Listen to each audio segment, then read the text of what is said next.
Halo guys, apa kabar nih kalian? Semoga baik-baik aja ya. Jadi pada video kali ini kita akan bahas alur cerita dari film yang berjudul Late Night Ride. Nah, film ini akan berkisah tentang suatu jalan angker yang diduga ada kuburan massal di dalamnya. So, seperti apakah kisahnya? Kita langsung aja ke isi cerita film selengkapnya.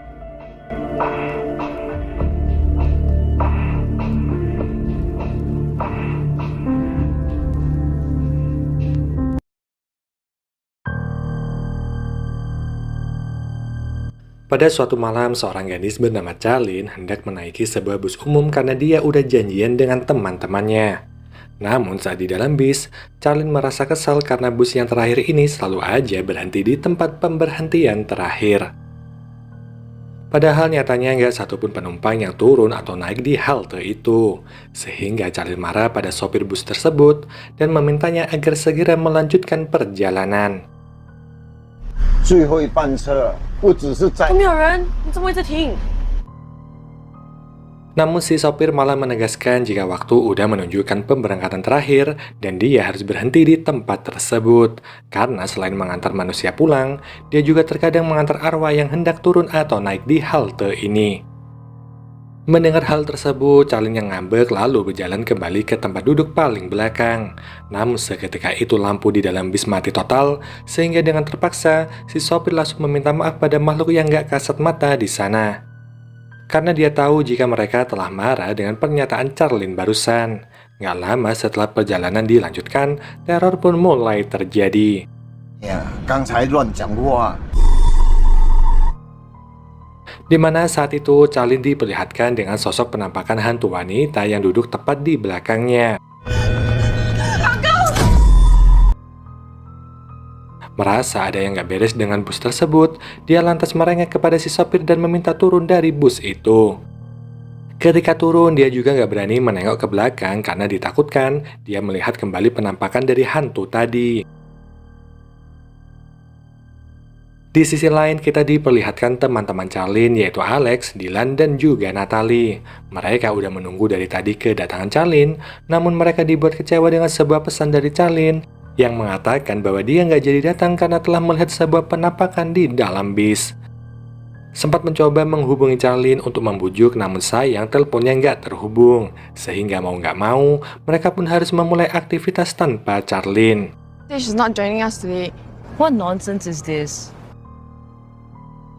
Dylan yang ketakutan sempat meminta Natalie untuk membatalkan acara uji nyali mereka malam itu karena menurut kepercayaannya, jika 3 orang bepergian di larut malam, maka dia akan mudah ditemui arwah penasaran. Terutama jika berjalan bersama-sama, maka orang yang di tengah-tengah akan menemui nasib sial. Terlebih lagi malam itu adalah malam bulan ke-7 di kalender lunar. Natalie yang gak menghiraukan hal tersebut, malah mendesak teman-temannya untuk melanjutkan kegiatan uji nyali. Itu semua karena taman kota ini merupakan tempat yang cukup terkenal angker dan banyak sekali cerita dari pengguna jalan yang sering melihat penampakan di taman tersebut. Sebab saat Perang Dunia, tempat itu dipercaya sebagai kuburan massal bagi korban perang. 一起走的话，很容易撞鬼的，尤其是要不要try？要不要try？鬼是我的好姐妹。 Setelah lama berjalan, mereka pun sampai di tempat peminjaman sepeda yang udah disediakan sama pemerintah setempat secara gratis. Hanya dengan scan barcode, sepeda yang terparkir itu bisa mereka gunakan. Akan tetapi saat Natalie memindai barcode, kamera di HP-nya nggak mau fokus dan hal itu sangat menjengkelkan. Tanpa mereka sadari, ada sebuah sepeda yang berjalan sendiri dan berhenti tepat di belakang mereka. Lalu ketika menengok, mereka yang sejak awal gak menyadari bahwa sepeda itu adalah sepeda hantu, malah merasa ada orang yang meninggalkan sepeda itu sendirian di tepi jalan tanpa pengunci.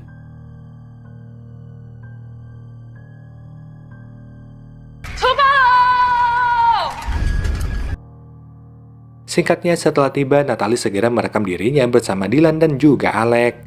Dan untuk mengawali video uji nyali mereka, Natalie kembali menjelaskan kepada 2 temannya itu jika dengan menggunakan kamera Polaroid penampakan hantu bisa terekam kamera. Dan mitosnya jika bersiul di tengah malam, hal itu pun bisa menarik perhatian hantu. Saat mereka berkeliling taman itu, tiba-tiba aja Natalie menghentikan sepedanya. Dia meminta kedua temannya untuk mendengarkan suara aneh yang barusan dia dengar. karena saat dia membunyikan bel sepeda, terdengar juga bel lain yang ikut menyahut dari kejauhan.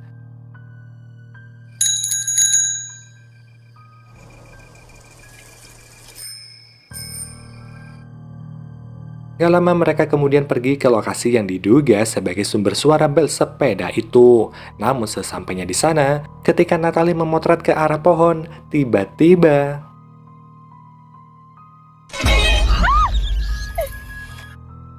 muncul sosok penampakan wajah perempuan yang ada tepat di hadapan mereka.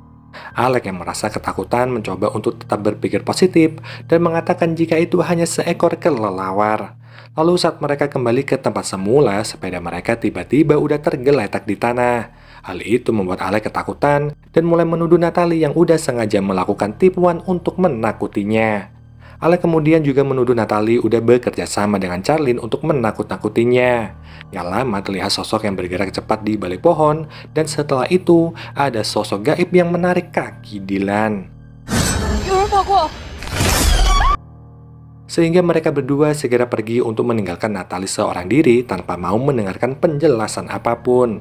Natalie yang ingin membuktikan kebenarannya nggak langsung putus asa dan malah semakin ngotot ingin membuktikan kebenaran tentang teror hantu di taman tersebut. Hingga pada akhirnya dia memutuskan untuk berkeliling seorang diri. Beberapa saat kemudian terlihat Alex yang menuntun sepedanya bersama Dylan untuk pulang, tapi anehnya meski udah berjalan lama, mereka selalu melalui sudut taman yang sama dan seolah hanya berputar-putar aja.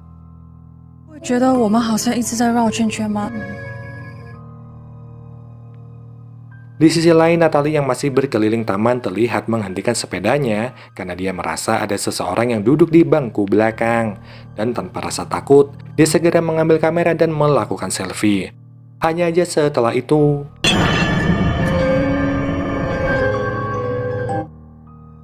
setelah mendapatkan foto tersebut, Natalie mengirimkan sebuah video WhatsApp di grupnya dan mengatakan jika taman itu memang benar-benar berhantu. Akan tetapi hal itu malah membuat Dylan dan juga Alex berniat menyusul karena mereka takut akan terjadi sesuatu kepada Natalie. Tapi sayangnya sambungan telepon terputus dan Natalie nggak bisa dihubungi lagi. Ketika mereka mulai menyusul Natalie, entah apa yang terjadi, namun di sana Natalie udah ditemukan dalam kondisi nggak bernyawa. Seminggu setelah kejadian itu, tepatnya pukul 11 malam, terlihat sebuah bus keberangkatan terakhir yang mematikan kendaraannya di sebuah halte. Namun saat itu, si sopir mendengar suara gaduh di dalam bus lantai 2, dan saat diperiksa, dia menemukan seorang bocil yang diketahui bernama Josh.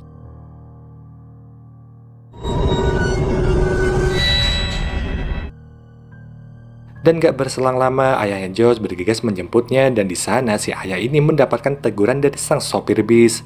Itu semua karena dia udah membiarkan anaknya berkeliaran sendirian.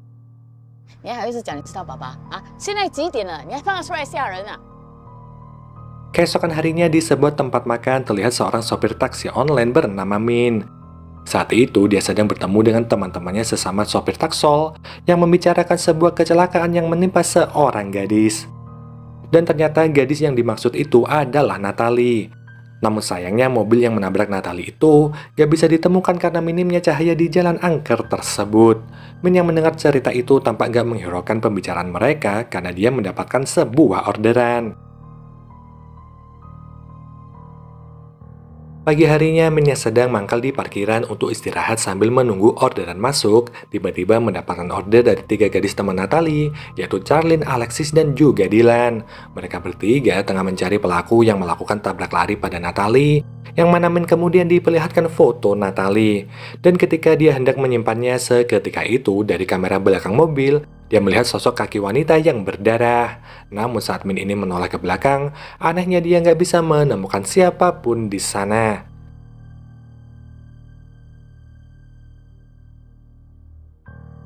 Malam harinya Min kemudian datang ke rumah sakit dan ternyata dia sedang menjenguk ayahnya yang sedang stroke. Sehingga Min diminta mengumpulkan uang yang lebih banyak karena sebentar lagi sang ayah ini membutuhkan biaya untuk operasi.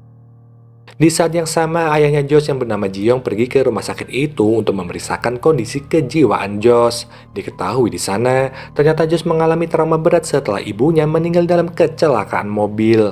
Hingga sejak saat itu, Josh ini sering naik bis sendirian sampai larut malam dan enggan berbicara pada siapapun. Lalu sepulangnya dari rumah sakit, mereka pun pulang menggunakan bis terakhir. Tapi Josh ini tampak sangat marah pada ayahnya sampai dia nggak mau duduk bersama sang ayah. Namun saat itu, tiba-tiba aja Ji-young ini melihat sosok mendiang istrinya yang biasanya duduk di samping Josh dan bercanda bersama anaknya. Ketika sampai di rumah, Ji-young lalu melepas semua foto istrinya kemudian menyimpannya di dalam koper. Tapi dari pantulan pintu kamar, muncul bayangan istrinya yang bernama Jessica. Bahkan saat dia hendak mengambil buku gambar, Ji-young ini melihat ada tangan Jessica.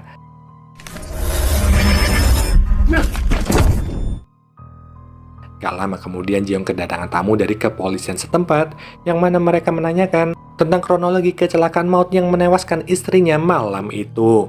Namun Ji-young gak bisa berkata banyak dan dia hanya mengatakan jika dia cuma bisa pasrah dengan tragedi itu. Esok harinya Ji-young kemudian membawa anaknya pergi ke rumah ibu mertua menggunakan taksi online, dan kebetulan sekali Min adalah sopir taksi online tersebut. Lalu setelah itu perjalanan mereka pun melewati jalan di sekitaran taman, di mana terlihat masih ada tanda kecelakaan terpasang di sana, yang menandakan bahwa kecelakaan yang terjadi pada Natalie belum selesai diusut.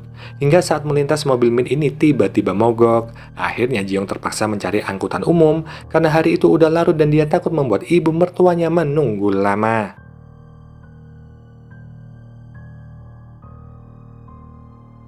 Sesampainya di rumah mertua, Ji-young diberi nasihat sama ibu mertuanya itu, yang mana dia mengatakan jika di hari ke-7 kematian seseorang, arwahnya akan kembali untuk menemui keluarganya di rumah. Lalu ibu mertua ini menunjukkan beberapa tanda aneh di rumahnya, dan menurut kepercayaan, itu adalah ulah dari sang arwah. Di antaranya dalam tumpukan beras ada tanda telapak tangan di atasnya, dan tanda kedua adalah bekas kaki mendiang Jessica yang berdiri tepat di depan meja altar. Setelah berbincang, Ji-young kemudian pergi keluar untuk menelpon selingkuhannya. Yang mana hal itu diketahui sama Josh, namun apa daya sebagai anak-anak, dia tampaknya nggak bisa berbuat banyak dengan kelakuan ayahnya tersebut. Kembali lagi kepada Min, yang masih terjebak dengan mesin mobilnya yang sedang rusak. Yang mana saat membuka mesin mobil itu, dia tiba-tiba aja mendengar suara ketukan di belakang mobilnya. Yang mana ketika dicek, Min menemukan jejak tangan manusia di bemper belakang. Beruntungnya beberapa pemuda lewat dan membantu memperbaiki kendaraan Min. Lalu ketika para pemuda itu berhenti, terlihat seolah ada satu hantu yang ikut menyelinap di antara mereka. Tetapi Min gak menghiraukan itu, namun ketika dia hendak pergi meninggalkan mereka, muncul sosok bayangan manusia dari bangku penumpang.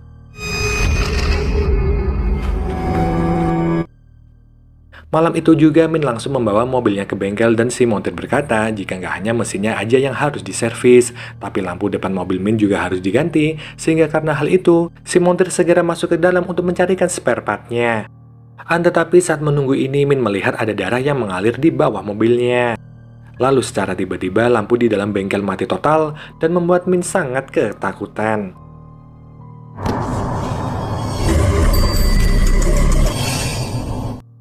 Setelah Min melihat hantu gadis yang berjalan sambil menuntun sepeda, Min yang ketakutan pun gak sengaja menghancurkan rak yang ada di bengkel tersebut, dan hal itu membuat dia diusir dari sana.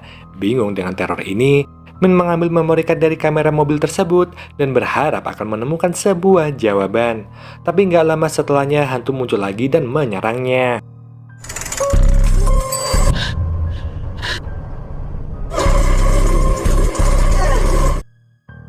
Saat Min bersembunyi di dalam lift, dia mendapatkan telepon dari rumah sakit yang mengabarkan jika sang ayah sedang dalam kondisi kritis.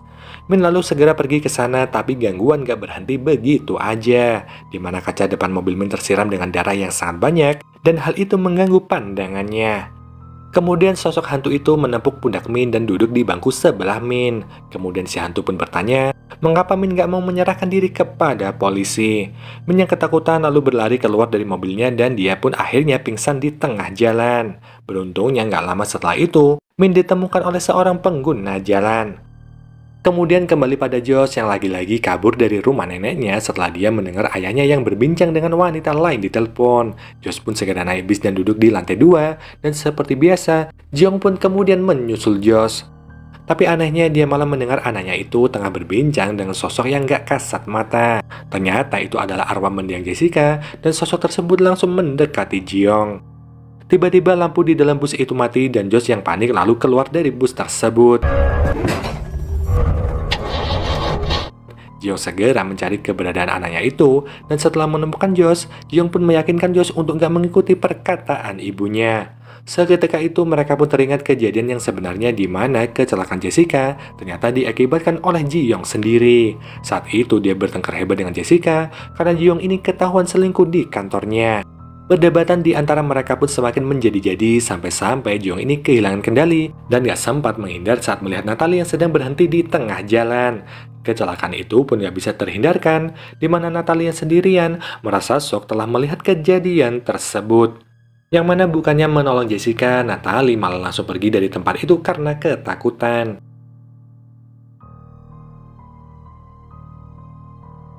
Sementara Ji-young yang tersadar langsung mencari anak dan juga istrinya. Hanya aja Jessica ternyata masih hidup meskipun tubuhnya penuh dengan luka. Tapi Ji-young yang teringat dengan ancaman Jessica karena Jessica meminta untuk bercerai lantas mengakhiri hidup istrinya itu dengan pecahan kaca mobil. Josh yang ada di situ terpaksa menyaksikan sendiri kelakuan bejat ayahnya, sehingga wajar aja jika sekarang arwah Jessica kembali muncul dan ingin menuntut balas dengan menjadikan Josh sebagai umpan. Namun gak lama saat Josh ini akan berlari menyeberangi jalan untuk bertemu dengan arwah ibunya, Ji-young yang hendak menyusul malah tertabrak mobil, sehingga secara gak langsung dendam Jessica pun kini terbalaskan. Josh. Kembali pada Min yang kini udah dibawa ke rumah sakit karena pingsan di tengah jalan. Saat sadar dia pun segera menjenguk ayahnya, lalu di sana ayahnya Min pun bercerita jika dialah yang udah menabrak seorang gadis dan lari dari tanggung jawab. Karena saat itu Natalie yang sedang panik akibat kecelakaan mobil yang dia lihat segera menyeberang jalan tanpa melihat kanan ataupun kiri. Min yang ngebut untuk mengambil orderan secara gak sengaja menabrak Natalie. Dia pun bertanya pada sang ayah yang saat itu sedang kritis di mana sang ayah memberi isyarat agar Min bertanggung jawab atas kesalahannya itu. Sadar dengan teror yang terjadi kepadanya dan hantu tersebut adalah arwah Natalie, Min kemudian berjalan perlahan menuju ke arah polisi. Lalu dia pun menyerahkan diri dengan memberikan bukti yaitu rekaman dari kamera depan mobilnya. Sambil berkata jika dia adalah sopir yang menabrak Natalie, dia pun siap untuk bertanggung jawab. Yang mana setelah itu, film ini pun berakhir.